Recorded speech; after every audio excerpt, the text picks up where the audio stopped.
কিয়াম করা ফরজ, এইগুলির নামই বেদাত। কিয়াম করা মুহাদ্দিসিনে কেরাম আইম্মায়ে কেরাম বলেছে মুস্তাহাব, জায়েজ। মিলাদটা রাসূলের যুগে ছিল না। দাঁড়িয়ে কিয়াম করা কি জায়েজ? জি জায়েজ। কোরআনের কোন জায়গায় নেই যে আপনি দাঁড়িয়ে অথবা বসে অথবা শুয়ে কিয়াম না করলে হবে না, না আমি পাইনি, আপনি দেখান। আল্লাহ নবী দুনিয়া থেকে বিদায় হওয়ার পরে প্রায় 600 বছর পরে এটার আবিষ্কার। তো দুরূদ শরীফ পাঠ করা এটি তো অবশ্যই একটি বরকতময় আমল। কিয়াম না করাটাই তো ইসলাম। সুপ্রিয় দর্শক, ইসলামিক আরো নতুন নতুন ভিডিও পেতে আমার সেকেন্ড চ্যানেল সরল পথ সাবস্ক্রাইব করে পাশে থাকুন। সুপ্রিয় দর্শক, নবী সম্মানে দাঁড়িয়ে কিয়াম করা, নবী সম্মানে দাঁড়িয়ে দরুদ পড়া, এটা কি ফরজ নাকি বিদআত? এই দরুদগুলো মানুষের বানানো নাকি নবীর শেখানো? চলুন আজকে আমাদের দেশের বিজ্ঞ আলেমদের মুখে বক্তব্যগুলো শুনে আসি। আজকে আমাদের প্যানেলে 12 জন বিজ্ঞ আলেম উপস্থিত রয়েছেন, তাদের মুখেই শুনবো বক্তব্যগুলো। প্রথমে বক্তব্য দেবেন আব্দুর রাজ্জাক বিন ইউসুফ সাহেব। কিভাবে দরুদ পড়বো?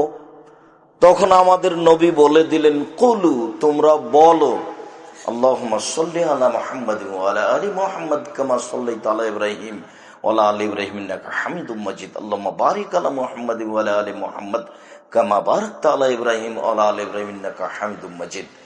এইটা দরুদ বলে দিলেন। এখন মানুষ দরুদ হিসেবে বলছে আল্লাহুম্মা সাল্লি আলা সাইয়্যিদিনা মাওলানা নাবিয়ানা মুহাম্মদ বালাগাল উলা বিকামালিহি কাশাফাদ দুজা বিজামালিহি হাসানাত জামিউ খিসালিহি সাল্লু আলাইহি ওয়া আলিহি।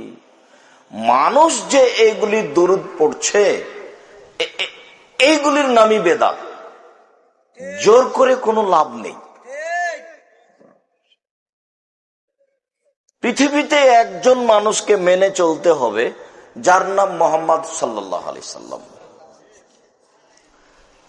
আল্লাহে আল্লাহর কসম, আল্লাহে আল্লাহর কসম, আল্লাহে আল্লাহর কসম, আমি আব্দুর রাজ্জাক বিন ইউসুফ 90 সাল থেকে নিয়ে এখন পর্যন্ত কোনোদিন অপ্রয়োজনীয় কোনো বাক্য বলিনি।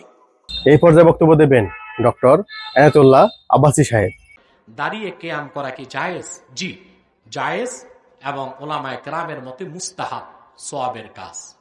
জনপুর, ফুরফুরা, অন্যান্য আহলুস সুন্নাহ জামাতের যারা আমরা মুস্তাহাব মনে করে থাকি এবং মুস্তাহাব মনে করি করি। কেউ যদি মুস্তাহাব মনে করে না করে, তার ক্ষেত্রে আমাদের কোনো বক্তব্য নেই, কারণ আমরা মনে করি মুস্তাহাব যদি কেউ না করে সেটা তার ব্যক্তিগত বিষয়, কিন্তু উক্ত মুস্তাহাবকে কেউ যদি হারাম, শিরক বলে, বিদআত বলে, সেটা তার বাড়াবাড়ি এবং গোমরাহি। এর দ্বারা নিজেদের মধ্যে দ্বন্দ্ব এবং সংঘাত সৃষ্টি হয়। কথাটা বুঝতে পেরেছেন? আরেকটা কথা, যে আল্লাহ রাসূল সাল্লাল্লাহু আলাইহি ওয়াসাল্লামকে মিলাদ শরীফ পড়ার সময় দাঁড়িয়ে সালাম করব কেন?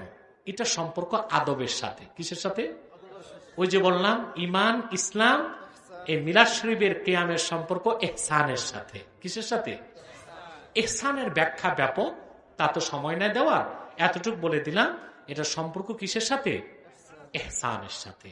সওয়াবের কাজ, তরিকাত তাসাউফের সাথে যাদের সম্পর্ক, মারিফাতের নূর যারা অর্জন করতে চায়, তারা রাসূল করিম সাল্লাল্লাহু আলাইহি ওয়াসাল্লামের আজমতকে হৃদয়ে ধারণ করে সালাম পেশ দেবার সময় আদাবান দাঁড়িয়ে যান। প্রশ্ন আসে, আপনারা যেখানে মিলাদ শরীফ পড়েন, আল্লাহ রাসূল সাল্লাল্লাহু আলাইহি ওয়াসাল্লাম কি সেখানে উপস্থিত হন? না, এইরকম কথা আমরা বলি না। জনপুর, ফুরফুরা এরকম কথা বলেন। এখন বক্তব্য দেবেন দেলাওয়ার হোসেন সায়েদী সাহেব। মিলাদ কি? অনেকের মতে পড়া যায়, আবার অনেকের মতে মিলাদ পড়া যায় না। অনুগ্রহ করে সঠিক ব্যাখ্যা জানাবেন। মিলাদটা রাসূলের যুগে ছিল না। মিলাদ মানে জন্ম, মৌলুদ থেকে মিলাদ। তখন এই মিলাদটা রাসূল করিম সাল্লাল্লাহু আলাইহি ওয়াসাল্লামের জন্ম বৃত্তান্ত। এই জন্ম বৃত্তান্তের যে সিস্টেম আমাদের দেশে, উপমহাদেশে চালু হয়েছে, কতগুলো লোক এক জায়গায় বসে, তারপরে সব দাঁড়াইয়া এনাবি সালাম আলাইকা কোরআন সুরে সমস্বরে একযোগে পড়ল। এইটা রাসূলের যুগে ছিল না, এটা সাহাবায়ে কেরামের যুগে ছিল না, এটা তাবিঈনদের যুগে ছিল না, এটা তাবিঈনদের যুগে ছিল না। এখন আপনারা মনে করেন যে কোন জিনিসে খুব সওয়াব আছে, সওয়াব আছে এমন কোন জিনিসকে রাসূলুল্লাহ আমাদেরকে জানান নাই, সাহাবায়ে কেরাম আমাদের জানান নাই। আপনারা কি এই ধরনের বিশ্বাস করবেন?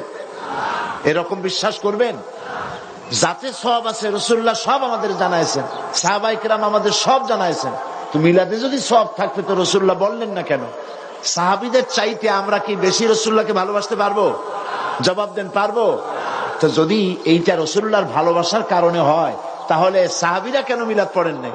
তারা কেন ইয়া নবী সালাম আলাইকা, ইয়া রাসূল সালাম আলাইকা একযোগে দাঁড়ায় পড়ে নাই? এই কথাগুলি বোঝেন আপনারা? রাসূলের যুগে নাই, সাহাবীদের যুগে নাই, তাবিঈনদের যুগে নাই, তাবিঈনদের যুগে নাই।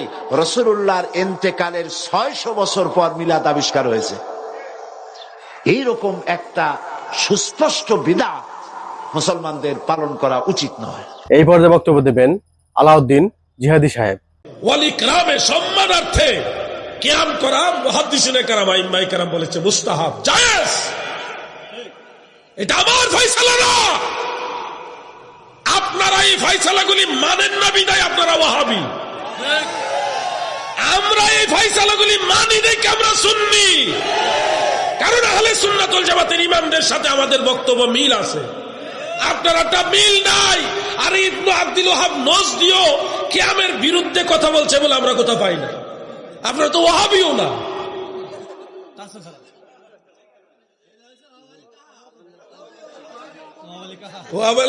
নাকি কাহা কাহা আমরা যে সম্মানার্থে কিয়াম করি, এই ব্যাপারে হাদিস আপনার কয়টা লাগবে ভাই? একটা হাদিস জাস্ট বলবো মহারাজ ঘুমাই গেছে গা। একটা হাদিস বলবো জাস্ট। পবিত্র কুরআনের সূরা আহজাবের 56 নম্বর আয়াত। আপনাদের নিশ্চয়ই আয়াতটা মুখস্থ আছে, আমিও আজকে পড়েছি। শেষের অংশটা হলো, যারা পারেন আমার সাথে পড়ুন। ইয়া আইয়ুহাল্লাযীনা আমানু সাল্লু আলাইহি ওয়া সাল্লিমু তাসলিমা। ইমানদার বান্দা বান্দিরা গো, তোমরা নবীর উপরে দরুদ পড়ো, সম্মানার্থে সালাম দাও, তাজিম করে সালাম দাও। এখন বক্তব্য দেবেন আলী হাসান উসামা সাহেব। আর কিয়াম করে নাই কি অন্যায় করেছে? কিয়াম না করাটাই তো ইসলাম। কিয়াম করাটা তারা বলতে পারবে সর্বোচ্চ বৈধ। কেউ কেউ টাইনা টুইনা বলার চেষ্টা করে মুস্তাহাব, এর চাইতে বেশি কিন্তু বেদাতিরাও বলতে পারে না। তো মুস্তাহাবে যদি বলো, তো মুস্তাহাব আবার একসঙ্গে করতে হবে কেন? কিসের সামাজিকতা? আর একসঙ্গে সবাই করলে যে সামাজিকতা, এই সামাজিকতা কে বানিয়েছে? এই সমাজকে নবী বানিয়েছে? এই সমাজকে সাহাবীরা বানিয়েছে? তোমার মনে চাইছে, তোমার কাছে বৈধ মনে হয়েছে বা মুস্তাহাব মনে হয়েছে, তুমি করলা, তার কাছে বেদাত মনে হয়েছে, করে নাই, তো কি সমস্যা হয়েছে? মুসলমানদের ঐক্য ভেঙে টুকরা টুকরা হয়ে গেছে। ঐক্য ঐক্য ঐক্য এই শব্দ বইলা বইলা এমন এমন ফিতনা সমাজে ঢোকানো হচ্ছে। ঐক্যের জন্য মাযহাব মিটাতে হবে, ঐক্যের জন্য হানাফি দেওবন্দি এডিরে বিদায় করতে হবে, লা মাযহাবি সবাই হয়ে গেলে ঐক্য আসবে। আরে বলদ, এই হানাফির আর এই লা মাযহাবির মধ্যে দেশে মারপিট কয়বার হয়েছে, আর আওয়ামী লীগ বিএনপির মধ্যে কয়বার হয়েছে দেখ। এই পর্যায়ে বক্তব্য দেবেন চরমনাই পীর সাহেব।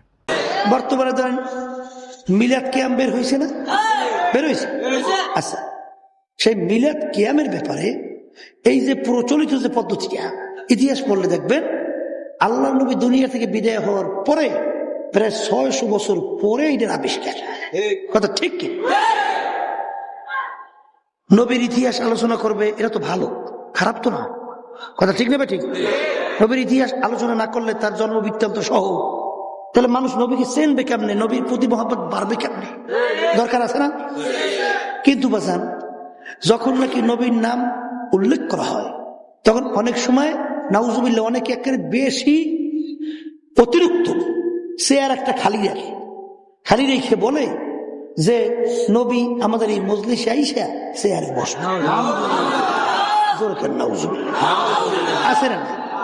আছে না?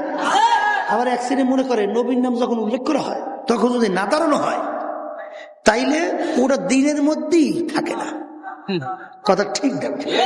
ওদিকে পর্দার তো গুরুত্ব দেয় না। পর্দা কিন্তু আল্লাহর হুকুম, ফরজ। কথা কর। হারাম হালালের অত তবিজ নাই, ওটা কিন্তু ফরজ, এভাবে এত চিন্তা নাই। কিন্তু না দাঁড়াইলে তুই মুসলমানের মধ্যেই না, কয় কি কয় না। এই পর্যায়ে বক্তব্য দেবেন আমির হামজা সাহেব। কোরআনের কোন জায়গায় নেই যে আপনি দাঁড়িয়ে অথবা বসে অথবা শুয়ে কিয়াম না করলে হবে না, না আমি পাইনি, আপনি দেখান। জিকিরের আয়াত যত বেশি সেখানে আল্লাহ দিয়েছেন আল্লাযীনা ইয়াযকুরুনাল্লাহা কিয়ামান ওয়া কুউদান ওয়া আলা জুনুবিহিম। আল্লাহর জিকির করতে যাও, বসে করো, দাঁড়িয়ে করো, শুয়ে করো, কোনো অসুবিধা নেই। এখানে নির্ধারিত কোন শব্দের কি নির্ধারিত করা আছে যে আপনাকে না বসলে হবে না? বলেন না কেন? কিয়ামের কথা আপনি পড়েন, রাসূলের উপরে দরুদ পড়বেন, ইয়া আইয়ুহাল্লাযীনা আমানু সাল্লু আলাইহি ওয়া সাল্লিমু তাসলিমা। তোমরা দরুদ পড়ো, ইমানদার যদি দাবি করে রাসূলের উপরে যথাযথ ভাবে। এখন এই যথাযথ ভাবে বলতে হক আদায় করবেন আপনি, যে শব্দগুলো বলেন ওই শব্দগুলো আপনার প্র্যাকটিক্যাল লাইফে সেট করবেন। আপনি বলেছিলেন আল্লাহুম্মা, হে আল্লাহ, সাল্লি আলা, তুমি রহমত নাযিল করো, আলা মুহাম্মদ, মুহাম্মাদের উপরে। কার উপরে? আল্লাহ যদি প্রশ্ন করে এই বেটা মুহাম্মদ কে, আপনি কি বলেন? সাজ্জিদিনা, মুহাম্মদ আমাদের নেতা, আমার নেতা না, সাজ্জিদিনা আমাদের নেতা। দরুদের ভেতরে বসে ঠিকই বলছেন সাজ্জিদিনা আমাদের সকলের নেতা মুহাম্মদ, আর প্র্যাকটিক্যাল লাইফে গিয়ে ওখানে আপনি উল্টিয়ে কাকে মানেন আপনার বিবেক নেই, কি পড়ে গেলেন। এখন বক্তব্য দেবেন আরিফ বিন হাবিব সাহেব। কবে বুঝবেন, কবে বুঝবেন বলেন? নবী শিখাই দিছে, এর পরেও কেন আপনি বাপদাদার বানানো দুরূদটা পড়েন? 50 বছর কি এরা ভুল করছে? হ্যাঁ ভুল করছে। কারো যদি বলেন এটা তো ঠিক দুরূদ না, এটা বানানো দুরূদ, আমার দাদা কি ভুল করছে? জি আমি আরিফ বিন হাবিব বলছি আপনার দাদা ভুলই করছে। আরে ভুল কি ভুল না? আপনার দাদা ভুল করছে। আমার আব্বা কি 30 বছর ভুল করছে? অবশ্যই ভুল করছে আপনার আব্বা। দোয়া করেন আপনার আব্বার আর দাদারা যাতে আল্লাহ মাফ করে, দোয়া করেন। কিন্তু ভুল তো ভুলই। আপনার দাদা না, আপনার 14 গোষ্ঠী করে থাকলেও ভুল তো ভুলই। ভাই কথা বুঝে আসছে? নবীজির উপর দুরূদ পড়া। এখন নবীজি বলেন মান সাল্লা আলাইয়া ওয়াহিদা, আমার উপর একবার যদি কেউ দুরূদ পড়ে, কয়বার? একটু আগে আমরা সবাই নবীর উপর একবার দুরূদ পড়লাম, নবী বলেন সাল্লাল্লাহু আলাইহি আশারা, আল্লাহ তোমার উপর সাথে সাথে 10টা রহমত নাজিল করে দেয়। নাসাই শরীফের বর্ণনা, নবী বলেন একবার আমার উপর যদি কেউ দুরূদ পড়ো, বলেন নবীর শিখানো দুরূদ নাকি আমাদের বানানো দুরূদ? তোমাকে আল্লাহ 10টা রহমত নাজিল করে দেয়, ওয়াহুত্তাত আনহু আশারু খতিআত, তোমার জিন্দেগীর 10টা গুনাহ মাফ হয়ে যায়। ওয়ারফিআত লাহু আশারু দারাজাত, তোমার জীবনের 10টা মর্যাদা আল্লাহ বাড়ায় দেয়। তাহলে দুরুদে দেখেন 30টা ফায়দা। প্রথম 10টা হলো আপনার উপর রহমত নাজিল, দ্বিতীয় 10 আপনার গুনাহ মাফ, তৃতীয় 10 আপনার মর্যাদা বাড়ে। আমরা দুরুদ পড়ব তো ইনশাআল্লাহ। এখন বক্তব্য দেবেন আব্দুল্লাহ বিন আব্দুর রাজাক সাহেব। মানুষের বানানো দরুদ আল্লাহ রাসূলের দরুদের উপরে যেতে পারবে না। আল্লাহ রাসূল শিখিয়ে দিয়ে গেলেন আল্লাহুম্মা সাল্লি আলা মুহাম্মাদিন ওয়া আলা আলি মুহাম্মাদ কামা সাল্লাইতা আলা ইব্রাহিম ওয়া আলা আলি ইব্রাহিম ইন্নাকা হামিদুম মাজিদ। আর আপনি এসে বানালেন কি বালাগাল উলা বিকামালিহি কাশাফাদ দুজা বিজামালিহি সাল্লু আলাইহি ওয়া আলিহি ইয়া রাসূল ইয়া নবী সালাম আলাইকা। আছে না নাই? আমি সেই দিন ব্রাহ্মণবাড়িয়াতে দেখলাম যে প্রত্যেক মসজিদে আজানের আগে বলতেছে ইয়া নবী সালাম আলাইকা, ফজরের আজানের আগে, মানে আজান শুরু করবে তার আগে। কথা বুঝতে পেরেছেন? আপনাদের ফেনীতে আছে নাকি? আছে। ঘুমের দোয়া পড়ে তো, হ্যাঁ ঘুমের দোয়া পড়ে, তারপরে ইয়া নবী সালাম আলাইকা শুরু করে। তো তখন আমি আসছি, এই বক্তব্য আমি বহু জায়গায় দিয়েছি, যে যেখানে আল্লাহ এবং আল্লাহর রাসূল শিখিয়ে দিলেন একটা দোয়া, সেটা থেকে মানুষ বানালো, মানুষের বানানোটা কি ভালো হতে পারে? পারে না। এই ইয়া নবীর মধ্যে বেয়াদবি আছে। ইয়া নবীর মধ্যে কি আছে? বেয়াদবি আছে, আদব নাই। আল্লাহ নিজে কোথাও তার নবীকে ইয়া নবী বলে ডাকেননি, সব জায়গায় বলেছেন ইয়া আইয়ুহান নবী, হে সম্মানিত নবী, হে মহিমান্বিত নবী, হে মর্যাদামণ্ডিত নবী। আপনার স্ত্রীদের বলে দিন, আপনার কন্যাদের বলে দিন, আর আপনি সম্মানিত মহিমান্বিত সব বাদ দিয়ে বললেন যে ইয়া নবী, এই নবী। হ্যাঁ, একজন মানুষকে কোনো কিছু সম্বোধন ছাড়াই ডাকাটা হচ্ছে বেয়াদবি। আপনারা তাশাহুদের মধ্যে কি পড়েন? ইয়া আইয়ুহান নবী, না ইয়া নবী পড়েন? আইয়ুহান নবী। এখন বক্তব্য দেবেন মামুনুল হক সাহেব। আল্লাহ রসুল সাল্লাল্লাহু আলাইহি ওয়াসাল্লামের উপর কিছু দুরূদ শরীফ পাঠ করা হয়। তো দুরূদ শরীফ পাঠ করা এটি তো অবশ্যই একটি বরকতময় আমল, অনেক সওয়াবের একটি আমল। আল্লাহ রসুল বলেছেন, তিনি দোয়া করেছেন, মান সাল্লা আলাইহি ওয়াহিদাতান সাল্লাল্লাহু আলাইহি আশরান, যে ব্যক্তি আল্লাহর নবীর উপর একবার দুরূদ শরীফ পাঠ করবে আল্লাহ পাক তার উপর 10টি রহম নাজিল করবেন। সুতরাং দুরূদ শরীফ পাঠ করা অত্যন্ত ফজিলতের একটি আমল এবং একটি অত্যন্ত বরকতের আমল এবং আল্লাহ পাকের পক্ষ থেকে রহমত পাওয়ার একটি আমল। এটি হলো, যদি বলেন যে দুরূদ শরীফ পাঠ করা ভালো কাজ, কিন্তু আমাদের সমাজে দুরূদের সঙ্গে নানা ধরনের বিভিন্ন কাব্য এবং গীত এবং সম্মিলিতভাবে একসঙ্গে এক সুরে মিলিয়ে পড়াটাকে এটাকে একটি আনুষ্ঠানিক রূপ দেওয়া হয়েছে। এর কারণে দেখা যায় যে দুরূদের উচ্চারণের মধ্যে অনেক বিকৃতি তৈরি করা হয়, যাতে অর্থের বিকৃতি ঘটে যায়। তো মিলাদের এই যে রূপটা, যে সম্মিলিত কণ্ঠে তারপরে দুরূদ শরীফের যে উচ্চারণ, এটাকে বিকৃত করে যেটা পাঠ করা হয়, এটি সম্পূর্ণ নিষিদ্ধ, গর্হিত এবং গুনাহের কাজ হবে। এই পর্যায়ে বক্তব্য দেবেন ডাক্তার খন্দকার আব্দুল্লাহ জাহাঙ্গীর সাহেব। রাসূলুল্লাহ সাল্লাল্লাহু আলাইহি ওয়াসাল্লামের ওফাতের পরে, মৃত্যুর পরে তার কবর জিয়ারত ছাড়া দূর থেকে সালাম পড়তে কেউ নবীকে ডেকে সালাম পড়েছেন আমি পাই। আবু হানিফা, আমাদের মাযহাবের ফকিহদের কিতাব, সাহাবীদের সবাই আল্লাহুম্মা দিয়ে বলেছেন, অর্থাৎ নবীজির কাছে দাঁড়িয়ে সালাম দিলে বলেছেন আসসালামু আলাইকা ইয়া রাসূলুল্লাহ। আর তখন দূর থেকে বলেছেন আল্লাহুম্মা সাল্লি আলা মুহাম্মাদ ওয়া সাল্লাম। কাছে থাকলে বলেছেন হে নবী আপনার উপরে সালাম। দূর থেকে বলেছেন আল্লাহ আমার সালাম নবীকে দিয়ে দাও। এই জন্য আমরা যে মিলাদে ইয়া নবী বলে ডাকে সালাম দিই, এর চেয়ে আসসালাতু ওয়াসসালামু আলা রাসূলিল্লাহ বললে সহিহ সুন্নত মোতাবেক হয়। আর দাঁড়ানো, সাহাবীরা বসে পড়তেন। রাসূলুল্লাহ সাল্লাল্লাহু আলাইহি ওয়াসাল্লাম যখন ফাতেমার ঘরে আসছেন, ফাতেমা দাঁড়িয়েছেন, চুমু খেয়েছেন, কিন্তু ফাতেমার ঘরে যখন আসেননি, ফাতেমা ঘরে বসে দরুদ সালাম পড়েছেন, তখন কি দাঁড়িয়েছেন নাকি? তখন দাঁড়িয়েছেন নাকি? কখনোই দাঁড়ান। এই জন্য বসে মহব্বতের সাথে সালাম পড়াটাই সুন্নাত। সর্বশেষ বক্তব্য দেবেন শায়েখ আহমদুল্লাহ সাহেব। কুরআন হাদিসের আলোকে কিয়ামের বিধান কি? কিয়ামের বিধান কি? কিয়াম মানে দাঁড়ানো। কিয়াম করা ফরজ। কিয়াম করা কি ভাই? ফরজ। কিয়াম না করলে ফরজ তরক হয়ে যাবে। আল্লাহ তাআলা বলেছেন ওয়াকুমু লিল্লাহি কানিতিন, তোমরা আল্লাহর আনুগত্য করতে গিয়ে, আল্লাহর হুকুম মানতে গিয়ে দাঁড়িয়ে যাও, কিয়াম করো। কে নির্দেশ করেছে? আল্লাহ। তাহলে কিয়াম করা কি? ফরজ।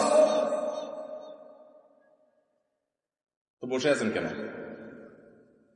কিয়াম করা ফরজ হলে আমরা সব বসে আছি কেন?